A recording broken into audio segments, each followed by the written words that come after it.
des villes qui sont impactées par ça. Et puis ça va se généraliser, il ne faut pas rêver, hein, parce que tout ce qu'ils veulent, c'est nous sauver la vie.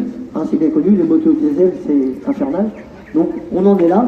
Alors on avait appelé, on a appelé l'ensemble des utilisateurs, des usagers de la route à venir et c'est partagé, donc c'est déjà beaucoup.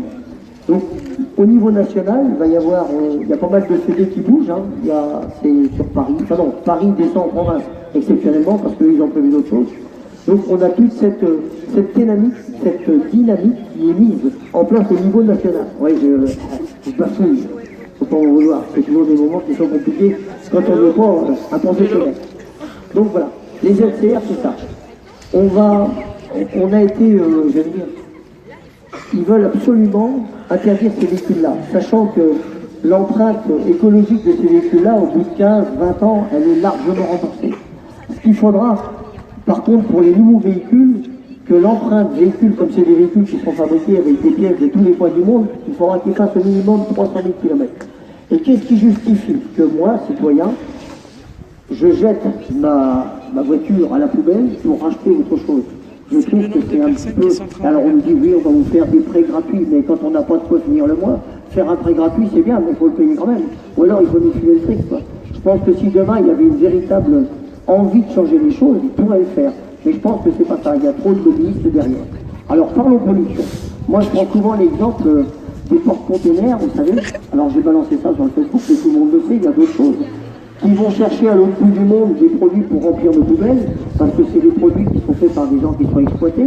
Et là aussi, c'est une thématique de la FFMC, c'est-à-dire l'engagement, le partage des choses, l'intelligence globale, l'intelligence de tout, c'est-à-dire consommer intelligent, partager. Et ça, c'est vraiment une des missions associatives. Donc, le fait qu'on aille chercher à l'autre bout du monde des produits pour remplir nos poubelles dans des véhicules, des bateaux qui consomment 250 tonnes de carburant, et en plus un carburant hyper lourd, qu'est-ce que le citoyen qui habite en banlieue, qui n'a pas de moyens de transport, par rapport à ça, qu'est-ce que ça va, c'est quoi l'impact? C'est quoi l'impact? C'est ridicule.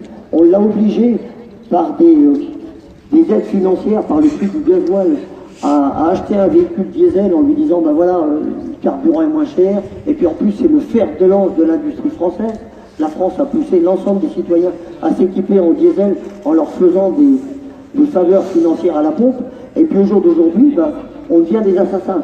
Donc il y a un moment, il faut qu'on dise stop à ça, et puis qu'on le revendique haut et fort. Alors vous en êtes la preuve, et puis il y en a d'autres, et je pense que notre force à tous, ça va être de continuer à mobiliser, à faire venir les gens, à expliquer. Nous tous, nous avons un rôle de pédagogie. Un rôle de pédagogie parce qu'il y a toujours tout un tas de citoyens qui entendent parler de choses, qui entendent dire oui, il y a ça, il y a ça, et finalement ils ne savent pas. Donc il faut que nous tous, on puisse faire évoluer les idées, évoluer que l'information passe partout. Parce que sinon, eh ben, on tourne en rond. Alors, en ce qui concerne la 50, la FFMC 50, nous on a commencé, on a repris il y a quelques années avec les copains du bureau qui sont là, on est parti avec très peu d'adhérents. On n'ouvre pas beaucoup, on ne fait pas forcément beaucoup de bruit, de toute façon on a mis 2500 personnes là il y a quelques temps, on a fait tout un tas d'actions, mais ce qu'on fait c'est du travail de terrain. Et grâce à ça, on a augmenté de façon exponentielle nos adhérents, même si ça ne se voit pas forcément. Et grâce à vous tous, grâce au partage, grâce à toutes les actions citoyennes qui ont été faites, le fait que nous aussi on communique beaucoup par réseaux sociaux, par notre blog, on a des copains qui gèrent tout ça très bien, et bien, et par le bouche à oreille, on finit par être entendu. Et grâce à ça, on a été reçus par l'ensemble des députés et des sénateurs de la Manche l'année dernière. Tous ceux qui nous suivent, alors ceux qui sont adhérents, vous avez reçu l'ensemble des comptes rendus, ou en tout cas vous allez sur notre page Facebook, et sur le côté à gauche, il y a une case fichier. Vous pouvez lire dessus, télécharger, toutes les réponses qui ont été faites par aussi bien M. Travers, M. V, M. Gosselin, Mme Gosselin, les sénateurs, il y a M. Godefroy, il y a M. Philippe Bas, et puis, j'oublie, M. Bizet, merci. Donc voilà. Et vous allez exactement voir ce qu'ils pensent eux, puisqu'on a été les interroger plusieurs fois. On a fait des opérations où même on leur disait pas qu'on venait, on envoyait un petit mail, on disait allez hop, demain on est là. Donc tout ça, moi je vous invite à nous suivre sur les réseaux parce que ce sont des actions que l'on doit faire. Je regarde ce que je disais précédemment. Il y a des fois, il faut me suivre, c'est pas facile. Même moi, je le fais. Mais bon, si vous avez des questions, vous pourrez demander après. On a été les voir et on leur a posé toutes ces questions. Donc, prenez les comptes rendus, prenez le temps de les lire, comme ça vous saurez exactement comment eux ils souhaitent nous manger. Alors d'un autre côté, on sait comment ils fonctionnent, c'est-à-dire qu'ils nous disent un petit peu ce qu'ils vont entendre, et après ils en font qu'à leur tête. Mais là aussi, c'est un petit peu de notre faute, parce que il faudrait qu'on soit plus vigilant, qu'on se mette plus ensemble pour faire les choses, comme on a fait pour la 50, comme d'autres fédérations fait, de façon à les, je vais dire, un petit peu les harceler, ne rien laisser tomber. Donc ça, c'est une opération qu'on se propose de refaire. Avant les législatives, ça fait partie des choses. On a envie d'avoir, j'allais dire, votre ressenti à tous. Parce qu'effectivement, on peut des fois, comme nous ce matin, on est parti de Cherbourg, on se dit, oh merde, d'habitude il y en avait 300. Bon, mais c'est pas grave. Je veux dire, tout ça, c'est pas grave. C'est peut-être qu'on a des choses à corriger. Peut-être qu'on n'est pas bon, tout simplement.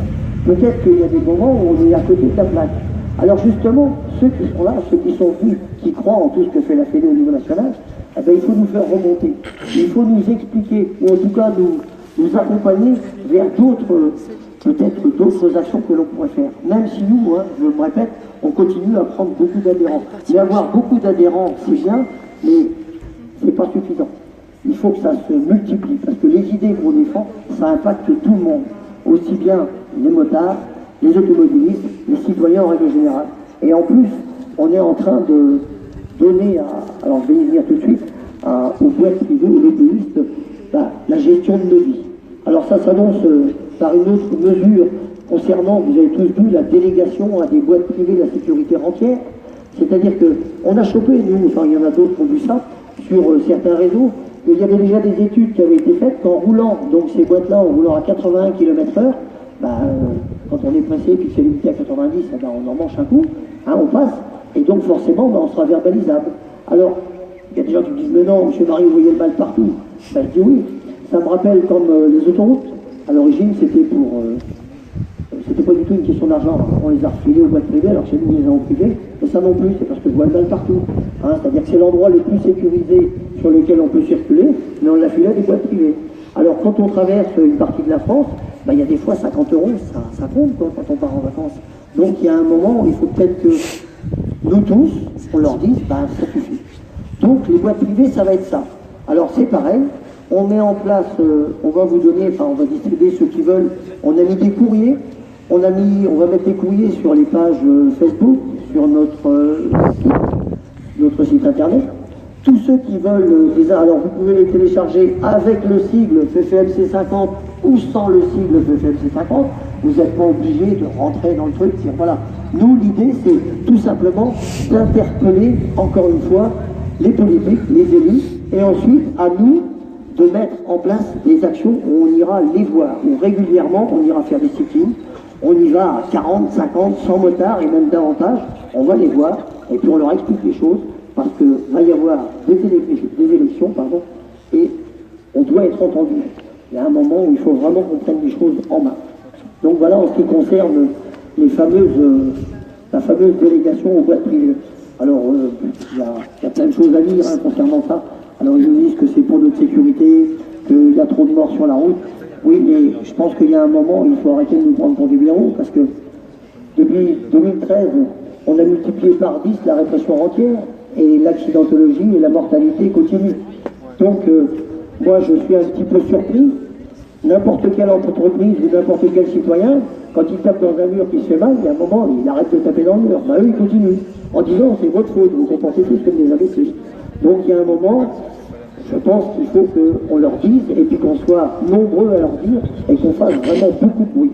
Donc voilà, ça va être vraiment l'émission de l'ensemble des fédérations des motards en colère, et puis on va essayer de participer avec d'autres manifestations. On a essayé d'impacter, on essaye, non, on arrive, on impacte tous les corps de métier, aussi bien les syndicats de routiers, aussi bien les ambulanciers, les taxis, tous ceux qui vont subir cette espèce de rente financière qui n'a d'importance que uniquement une question financière, et ça, je trouve que c'est un petit peu excessif. Donc voilà, concernant ces choses. Alors, on a aussi parlé des plaques, ça c'est pour notre sécurité. Alors les plaques, on a tous un avis là-dessus, c'est un décret. Donc là c'est pareil, si on veut que ça saute, eh bien, on s'y met tous ensemble, et puis ben, on envoie des courriers, et puis on va faire du sitting. Bon, ça je pense que c'est un petit peu à la marge, mais ça prouve bien encore une fois que ça concerne uniquement, je vais dire, des groupes financiers, parce que ben, on a des stocks à écouler, et puis sachant qu'en 2020 ou en 2022, il y a peut-être des gens qui sont plus spécialistes que moi là-dedans, elles vont être à nouveau changées pour une harmonisation. Donc on les a déjà changées il y a quelques années. Donc nous on a fait un courrier aussi, que vous allez pouvoir télécharger, dans lequel on explique que ben, on en a marre d'être pris un peu pour, je veux dire, pour une théorie ambulante. C'est pas parce qu'on a une passion qui nous coûte déjà cher, on nous a fait le coup avec les gants. On a des passions qui nous coûtent cher, et je pense qu'il ne faut pas qu'on soit une valeur d'ajustement pour tel ou tel domaine. Alors, les plaques plus grandes, il ne faut pas être plus malin, c'est uniquement pour une meilleure lisibilité. Parce que dans la vision des politiques, les motards, ben, on est tous des cérébraux, on roule tous comme des cons, et puis on n'a qu'une idée, c'est parce que les radars, ça nous fait peur de ceci, cela.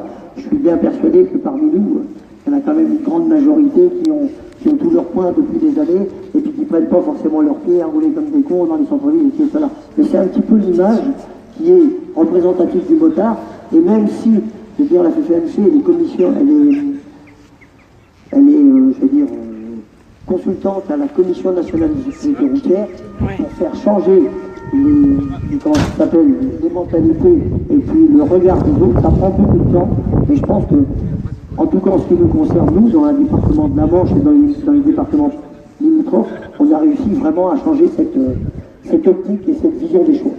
Donc voilà. Moi, ce que je vous propose, c'est que si jamais, s'il y en a parmi vous qui ont envie de dire des choses, qui ont envie de prendre la parole, qui ont des idées, des choses comme ça, vous êtes les bienvenus. Hein. Donc je vous invite, si vous avez votre casse-croûte, on peut casser la croûte, on peut discuter un petit peu, parce que l'idée d'aujourd'hui aussi, c'est qu'on communique. C'est-à-dire qu'on a vraiment envie de créer des groupes où on va pouvoir, parce que j'ai pas envie de balancer ça en permanence sur les réseaux sociaux, parce que ce qui est intéressant, c'est qu'on soit réactif, c'est-à-dire qu'on se donne des numéros, on se donne des rendez-vous, et puis on fait des actions. On est des lieux de rendez-vous. On a le pourquoi pas, là, qui est à Saint, où on y va, en principe, le premier samedi du mois. On est en train d'essayer de monter, là, c'est pareil, on a besoin de vous. Ce qu'on veut réussir à faire, c'est mettre des réseaux dans toutes les villes de la Manche. Alors, à chaque fois qu'on a un rassemblement, je demande, on a besoin d'une ou deux personnes qui nous trouvent à Coutances, à Avranches, à Granville, enfin, dans toutes les villes, à 40 ans, dans toutes les villes de la Manche, un endroit relais, où nous, on peut venir, on dit, tiens, allez, cette semaine, on va à 40 ans, on va à Granville, et puis on va mettre en place des choses. Parce que, tant que nous, on sera, même si on a un bureau dynamique qui bouge, qui fait plein de choses, tant qu'on sera qu'une dizaine, je vais dire, voilà, quoi, c'est... Alors qu'on a fait tellement en quelques années, si on arrive à multiplier toutes ces actions partout, et puis je vais dire, partout il y a des élus, partout il y a des députés, partout il y a des sénateurs, on n'est pas uniquement, je veux dire, un porte-monnaie. On n'est pas uniquement, je veux dire, une ligne de rentabilité ou des citoyens sur lesquels on peut prendre un coup pour la TVA, un coup pour le radar, un coup pour ceci, un coup pour cela. Je veux dire, on n'est pas uniquement voué à être uniquement des consommateurs. Je veux dire, moi, je dis souvent, on ne peut pas se contenter dans la vie d'avoir TF1, M6, les petits quand les Marseillais et les Conos, les clairs qui vont moins cher que le pire, et j'y suis ouvert dimanche, on vaut mieux que ça. Donc je pense qu'il faut que nous, citoyens, on prenne les choses en main, et puis qu'on fasse ça. Alors ce qu'il faut absolument faire, moi j'ai vraiment besoin du soutien de tout le monde, c'est qu'on arrive à mettre en place ces relais dans les villes, de façon à être encore plus efficient. Parce que comme je disais tout à l'heure en rigolant, on a distribué 4000 tracts. Bon, l'espoir était quand même qu'on ait un peu de monde, bien sûr. Bon, on s'y est peut-être mal démerdé, on s'est peut-être mal pris. C'est pour ça qu'on a vraiment besoin d'avoir des réseaux plus efficaces. Puisqu'on a vu ici, hein, il y a l'année dernière, on a mis 2500 motards ici, quand même, c'était du jamais vu. Donc là, je pense qu'on a dû louper quelque chose. Peut-être on est moins bon qu'on a été, peut-être qu'on vous a déçus, peut-être qu'il y a des choses à dire. Enfin voilà, on cherche, hein, on a essayé des rassemblements la nuit du 2 août, on a essayé tout un tas de choses, des barbecues, on a fait tout un tas de choses justement pour vous faire venir, pour échanger. Bon, aidez-nous à ce qu'ensemble on arrive à faire des choses, même si on ne se plaint pas, hein. on a réussi à faire plein de choses. On a refait 3 opérations prise de bidon. On a des copains qui vont être formés pour faire de la pédagogie dans les collèges.